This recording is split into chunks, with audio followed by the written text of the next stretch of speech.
Welcome everyone. In this video, we are going to understand one of the most common and confusing topics in tax, that is sum versus the SUMX. We learn how to choose the right function to the right for the right job in Power BI. This is a practical guide focused on aggregation, iteration, and understanding how DAX actually evaluates your data. Every Power BI developer faces this question: do I need a simple aggregation or do I need a row by row calculation? Choosing the wrong function can give incorrect results and flawed analysis.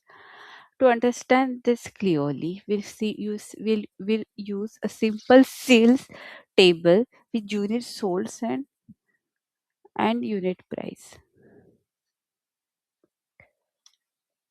Let's start the basic business question. What were our total units sold? Here the task is straightforward. We have a single column called units sold and we just need to add all the values together. This is the simplest form of aggregation in text. This is where the sum function shines. Sum works vertically on a single column and adds all the values together.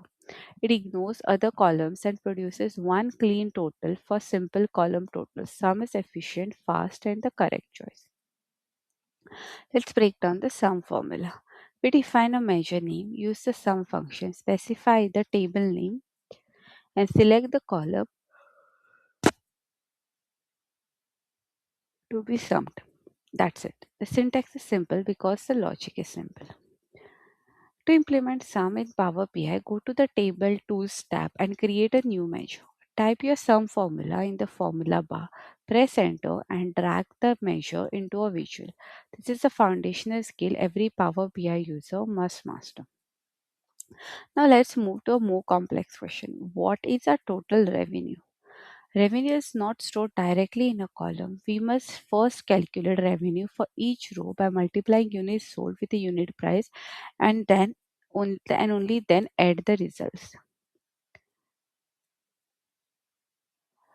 This is where SUMX comes in. SUMX is an iterator function. It goes row by row, performs a calculation for each row, and then sums the final results. Wherever your logic involves multiple steps per row, SUMX is the right tool. SUMX requires two arguments. First, the table to iterate. Second, expression to evaluate and for each row. In this example, SUMX calculate units sold multiplied by unit price for each row and then aggregates those values. Creating a SUMX measure follow the same steps as sums. Difference lies in the formula logic. Instead of pointing to a single column, we define an expression that Power BI evaluates row by row. This visual clearly shows the difference between sum and SUMX. Sum simply aggregates a single column. SUMX evaluates expression per row and then aggregates the result. This difference is driven by row context versus the filter context. Here's a simple rule to remember. If your goal is to add up existing values in one column, use sum. If your goal is to calculate something per row and then sum it, use SUMX. Now let's see some practical examples. Like we'll just try, to create using a SUMX. Like we'll just create a new measure here. And let's see. We already have this total sales amount thing, right? But we are just trying to understand how this works.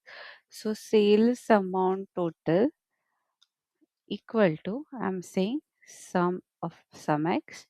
Okay, sum x. Then here, if you see here, it gives us the syntax. So we only have a single table here. So I'm just saying data into the expression what we want. So what I'm doing is I'm adding data.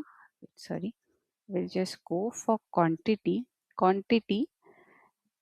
into selling per unit. Okay, we just say commit.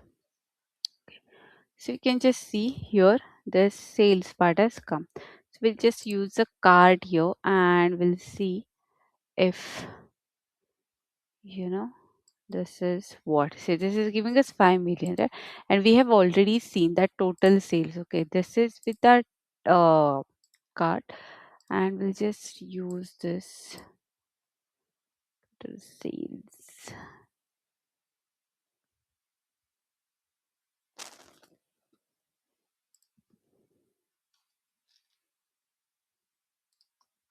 See, both of these measures, they are kind of equal. Okay, so this is how a sum x works. So basically, what we have done here is that while creating this one, okay, sales amount total. Okay. See, we have taken like data, like we have just taken this column quantity into selling per unit. Okay. So what we are taking is here, if you just understand that it calculates in a row wise and then it gives us the sum it, then it sums it, sorry. So what we are doing is like sorry quantity into the selling per unit. Okay, so this is going to multiply this two, and then at the end it is going to give us the total. Okay, so now we'll also see for the quantity. Okay, like we'll just calculate how much is the total quantity maybe. So it is only going to, like, it is going to add up values from this one particular column, whatever column we are selecting.